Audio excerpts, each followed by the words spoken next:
Bryson, congratulations on your 8th PGA Tour victory this weekend at the Arnold Palmer Invitational. I mean, how did it feel to get your first win in 2021? Well, it was great. It was nice. The fans were back, which was awesome.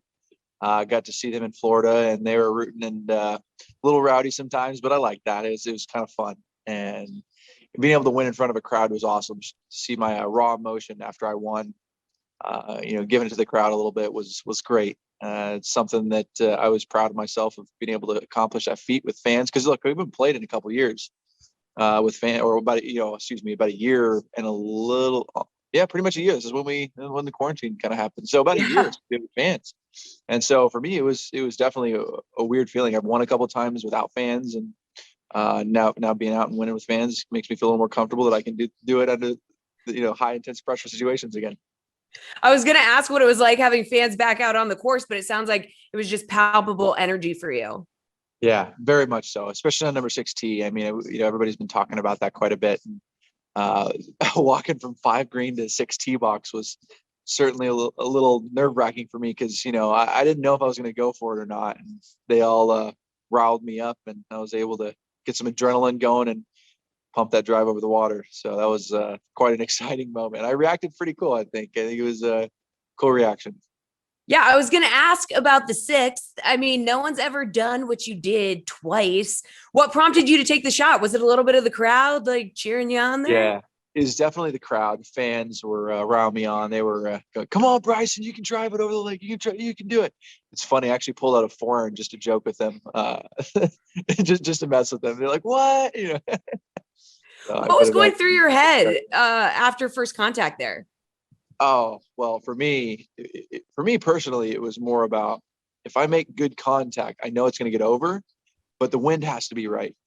If it was downwind, even with a little miss hit, I could have gotten it over. But the first time, it was pure adrenaline. I just hit it as hard as I could, and I hit it really good. And I just was like, "Come on, go, let's go!" And almost like a long drive competition. And when it got over the first time, that was a pretty special moment. And then the second day was more of, I'm trying to gain it a huge advantage by hitting it at this angle.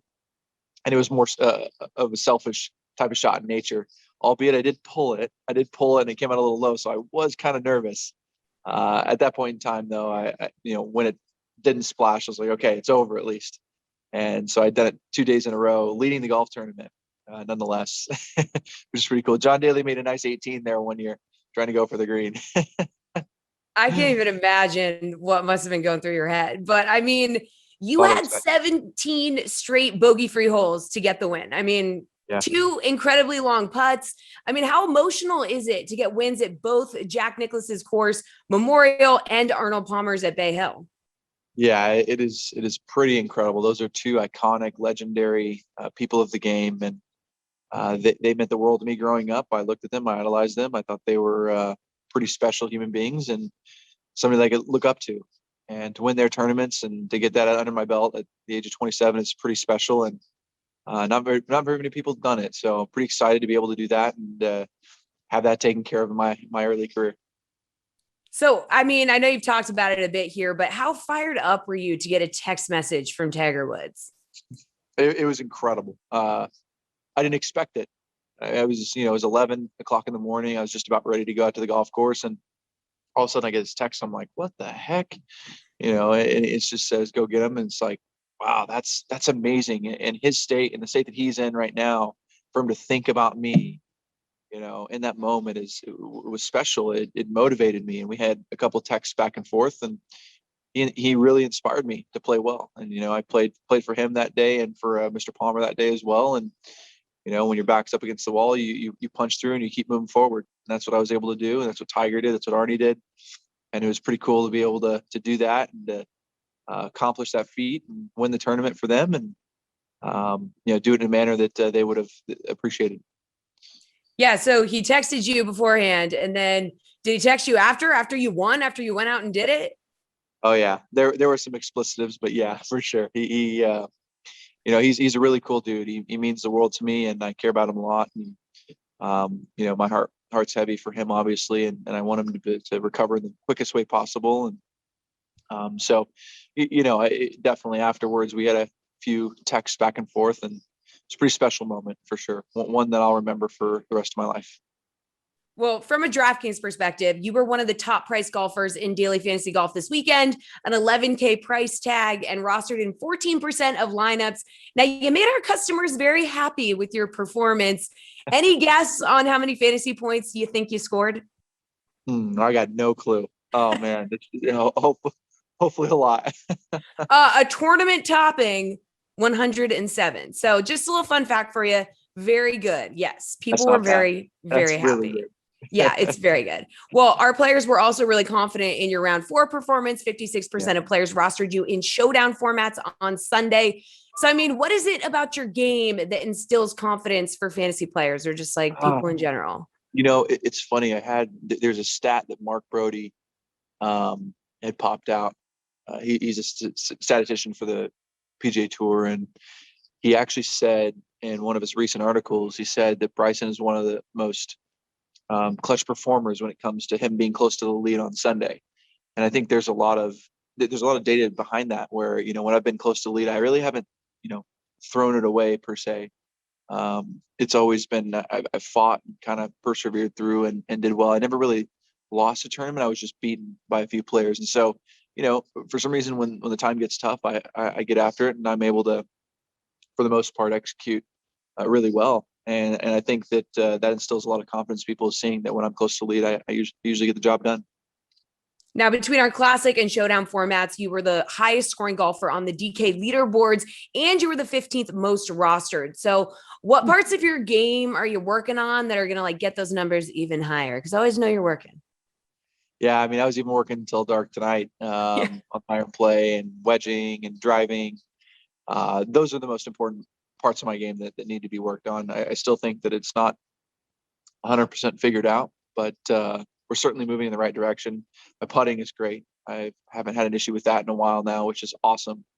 And for the most part, it's got to be my iron play being a little more precise and wedging as well. Those are the two most important things.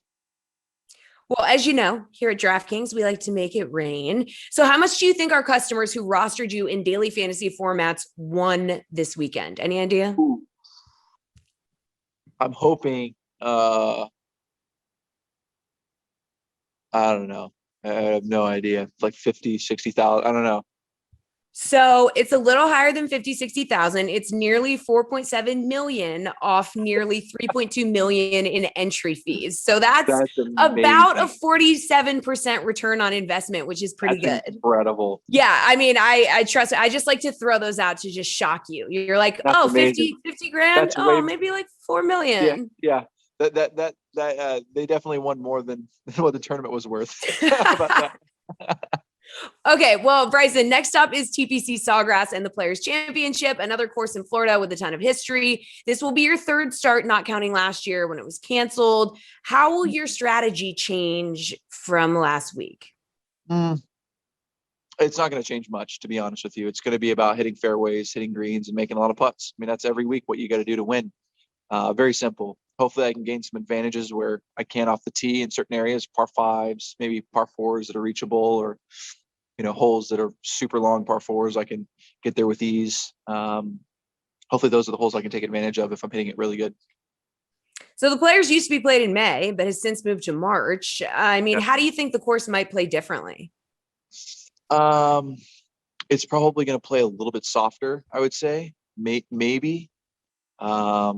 Actually, no. It's probably going to play pretty neutral. I think the wind's going to be coming from a different direction. That may be the biggest thing. Maybe be coming from the north a little bit more, which will make the golf holes play a little differently.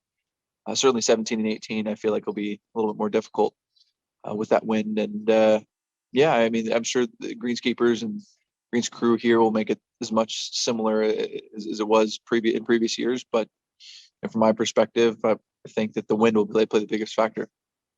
So what type of challenges does TPC SAWGRASS present, and how do you approach them? Well, it's a ball striker's golf course. There's no easy way around here. You got to hit the ball really, really well, and you have to putt pretty well. But for the most part, it's iron play, driving and iron play, which I'm usually pretty good at. So I like the chances, and the strategy won't change all that much. Okay, so never too early to talk about the Masters next month. How does the game plan change from playing Augusta in November to April? Well, I think that the golf course will play a lot firmer. In the fall, it was definitely a lot softer and conditions weren't incredibly favorable to, firm and fast. But normally the Masters is a firm and fast golf course, and hopefully it plays that way this year, and that'll feed in right to what I like. I love firm and fast golf courses and greens that are very tricky and fast. Well, Bryson, congrats on the big win, and thank you for taking the time to chat with us here at DraftKings. Thanks, Jesse. Appreciate it.